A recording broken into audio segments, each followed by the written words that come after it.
Welcome back to the deep dive. Today we're walking into some pretty heavy territory. We really are. It's a complex one today. Yeah. We're talking about the actual mechanics of transition. So specifically regarding hormone replacement therapy, HRT, and sex reassignment surgery. Sometimes called gender confirmation surgery, right? Right, exactly. But I want to be clear right off the bat for everyone listening.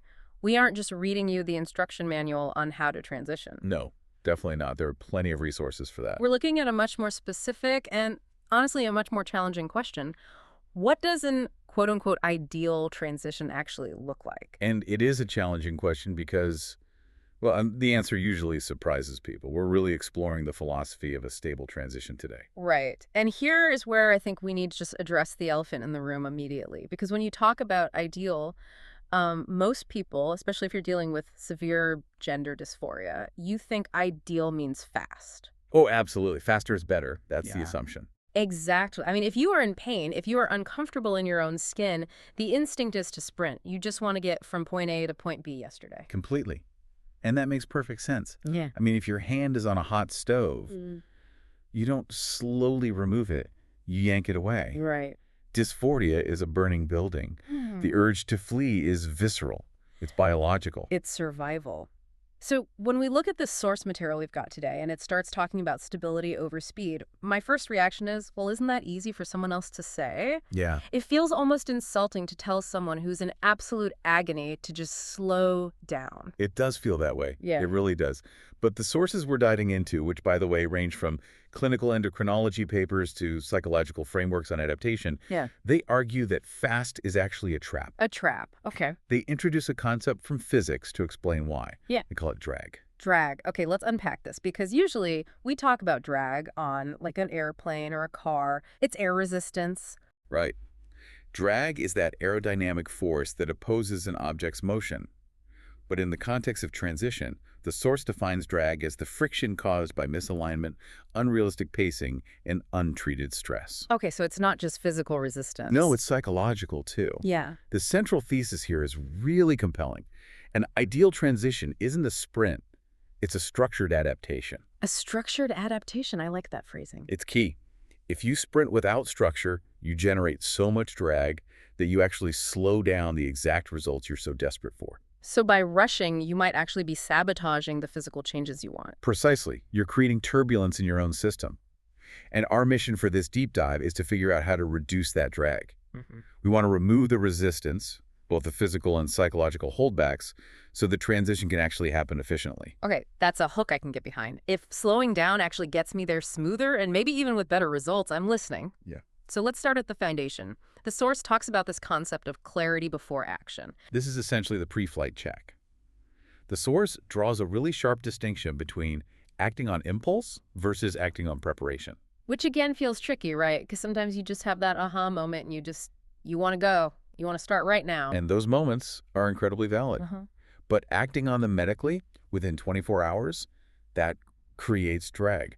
The source suggests a set of checking questions. Okay. And these aren't meant to gatekeep you. They aren't meant to stop you. They're purely meant to ground you. So what's the first one? The first one is this decision consistent over time? Okay, so checking if this is just a passing weather pattern or an actual climate shift, like a lightning strike versus a steady change. Exactly. But the second question, this is one that really stopped me in my tracks. It asks, am I transitioning towards something or am I running away from panic? Wow, that's deep. But is there a functional difference in the body? I mean, whether I'm running toward a new life or running away from the old one, I'm still moving, right? You're moving, but your physiology is entirely different. Yes, running away is a stress response. That's pure fight or flight.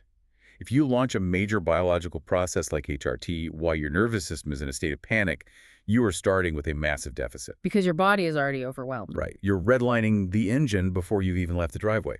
Moving towards something implies a target, a plan, and usually a much calmer nervous system. I see. So it's really about the fuel you're running on. Like, are you running on adrenaline and fear, or are you running on purpose and clarity? Exactly that. And the other questions in the source connect directly to that fuel source. Yeah. Like, do you understand the realistic outcomes? Do you have support systems in place? Because if you go into this expecting magic, or if you try to white-knuckle it in total isolation, the friction that drag we're talking about is going to be immense. That's going to hold you back. Let's pivot to the medical side, because this is where the drag concept gets really technical, and frankly, where a lot of people make completely avoidable mistakes. Yeah, let's get into the medicine. There is this pervasive myth, especially if you spend any time on the forums or Reddit, that more is better. Oh, everywhere. Like, if 2 milligrams of estrogen or testosterone is good, then 10 milligrams must be absolutely amazing and get me there 5 times as fast. The more is better fallacy. It is Mhm. incredibly common, and it is physiologically dangerous. The source material is very blunt here. More is not better. More is often useless, or worse, completely counterproductive. Why, though? Just logically, if I pour more gas in the car, shouldn't it go further and faster? Because the body isn't a gas tank. It's a complex chemical factory with very specific locks and keys. Okay, locks and keys. Right. Hormones work by binding to receptors. Imagine you have 100 receptors. If you flood your system with 1,000 hormone molecules, 900 of them literally have nowhere to go. So they're just floating around in your bloodstream doing nothing. Worse than nothing. The body has to process them. Your liver has to deal with them. This causes metabolic stress. But here is the mechanism that people really need to understand. If you flood the system consistently, the body can actually downregulate the receptors. It's called tachyphylaxis. Tachyphylaxis. Okay, so what does that actually mean? The receptors basically say, whoa, this is way too loud, and they shut down or they become much less sensitive. Oh, wow. So by taking too much, you might actually get less of an effect from the hormones. That is wild. You are literally deafening your own body to the signal you're desperately trying to send it. Exactly. It's like shouting into a microphone until the speakers blow out. Yeah. And we haven't even touched on things like SHBG. Sex hormone binding globulin, right? Right. SHBG rises to mop up excess hormones, rendering them completely inactive. Or, and this is specifically for those taking testosterone, a process called aromatization. Oh, I've heard of this. This is where it converts back, right? Yes, if you take too much testosterone, the body has an enzyme that converts the excess directly into estrogen. Wow. So you could literally be reversing your own progress by pushing the dose too high because you're impatient. Yes, that is the ultimate form of physical drag.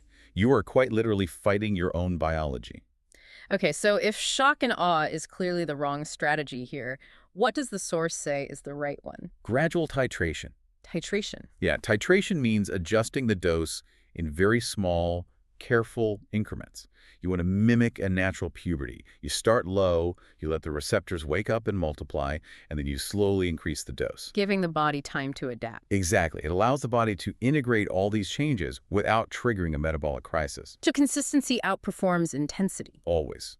Consistency creates a stable baseline. Intensity just creates volatility. You get mood swings, acne, exhaustion. That's all your body's energy being wasted on side effects instead of actual growth. Which bleeds perfectly into the next section of the deep dive, which the source calls the hidden variable. Yes, the nervous system. Right. We focus so much on the hormones, the chemical input, but we completely ignore the machine that's actually processing them. This was my absolute favorite part of the source material. It states so clearly that transition is physiological, yes, but it is processed entirely through the nervous system. You cannot separate the two. They call it the mind-body loop. But let me play devil's advocate for a second. Let's say I'm stressed. I have awful dysphoria. Life is generally hard. Does my stress level actually change how the hormones physically work in my body? Or is that just, wellness talk? No, it is hard biology. Think about cortisol. Yeah. Cortisol is our main stress hormone. Right. Cortisol is catabolic. That means it breaks things down for immediate energy so you can survive a threat. Okay. But puberty, which is what transition is, growing breasts, changing muscle mass, shifting your fat distribution, that is anabolic. It's a building process. I see where this is going. Yeah. If you are chronically stressed, if you are stuck in a constant state of fight or flight, your body prioritizes survival over remodeling. Cortisol competes for resources. It increases systemic inflammation. And if your body is inflamed, cellular reception is impaired. You are effectively putting up a roadblock for your own HRT. So being chilled out isn't just about feeling good. It's a literal biological prerequisite for the medicine to work efficiently. Effectively, yes. Right. The source lists these non-negotiables for nervous system regulation: sleep, nutrition, movement, hydration, Therapy. Which sounds exactly like the generic advice my doctor gives me for literally everything. Drink water and get 8 hours. It does sound basic, but context matters so much here. If you are going through a second puberty, your metabolic demand is skyrocketing. Right. Sleep isn't just rest. Sleep is when the construction crew comes in to build the new tissue. If you aren't sleeping because of severe anxiety, the construction crew never shows up. So you have the materials, the hormones you're taking, Oh. but no labor force to actually build the house. That puts it perfectly. The calmer the system, the smoother the integration. When the nervous system feels safe, drag decreases. And this is a big, but safety is often a privilege, right? We have to talk about the social environment. The source acknowledges that a massive amount of drag comes from the outside world. Oh, absolutely. It's incredibly hard to regulate your nervous system if your family is hostile, or if your workplace isn't safe, or if you're just navigating a world that doesn't accept you. That is so true. External hostility creates internal hypervigilance. You're constantly scanning your environment for threats. Right. Yeah. And that keeps the cortisol pumping continuously, which we just established is terrible for the physical transition process. And we can't just snap our fingers and fix society. So what does the source actually suggest you do about it? It suggests proactively creating what they call pockets of safety. Pockets of safety. Yeah. You don't need the whole world to be safe 24/7. I mean, obviously that would be nice, but it's not always realistic. Yeah. But you do need specific environments where you can fully drop the armor. Like an affirming friend group. Exactly. An affirming friend group, a specific online community, or sometimes even just your own bedroom. Just a physical place where you don't have to perform. Right. And this touches heavily on embodiment, things like voice training, or learning how to hold your posture differently, or walking differently. The source gives a very specific warning here. What's the warning? Do not practice these things in a state of panic. Which is exactly when most people want to practice. Yeah. You step outside, you're terrified of being clocked, so you immediately force your voice up or drop it down. And you build muscle memory based entirely on tension. Oh, wow. You learn to speak from a tight throat. You learn to walk with rigid, locked shoulders. That is physical drag. Because your body remembers the stress, not just the action. Precisely. The advice is to practice in those pockets of safety. Train your voice when you are completely relaxed in your bedroom. So the muscle memory is built on ease, not fear. If you train in panic, you perform in panic. Exactly. Let's move inward a bit. The source talks about internal alignment versus external validation. This feels a bit more psychological, but based on everything we've discussed so far, I'm guessing it has huge biological consequences too. It definitely does. The source argues that the absolute least holdback occurs when the transition is self-referenced. Meaning you're doing it for yourself, internally, not for the applause or approval of others. Right. And this is honestly the hardest part for a lot of people. If your sense of doing well depends entirely on strangers getting your pronouns right 100% of the time, your drag is going to be incredibly high. Because you can't control strangers. Exactly. You are outsourcing your internal stability to people you have absolutely zero control over. And every single time someone slips up or gives you a weird look, it crashes your nervous system all over again. Which spikes your cortisol. Which creates inflammation. Which slows down the physical process. It is all connected in that loop. The source explains that if your identity is internally coherent, meaning you know exactly who you are regardless of what the cashier at the grocery store says, those external reactions lose their power to derail you biologically. That leads right into expectation management. The source provides a reality check here that I think is, well, it's tough to hear, but necessary. It says transition reduces incongruence, but it doesn't eliminate all discomfort in your life. We have to be brutally honest about this.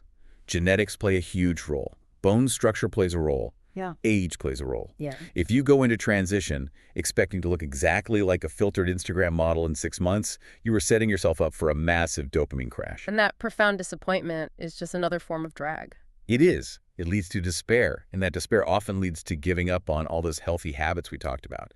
The source uses a great phrase, patience is protection. Patience is protection. I love that. It protects your nervous system from the brutality of completely unrealistic expectations. Speaking of serious reality checks, we really need to talk about SRS sex reassignment surgery.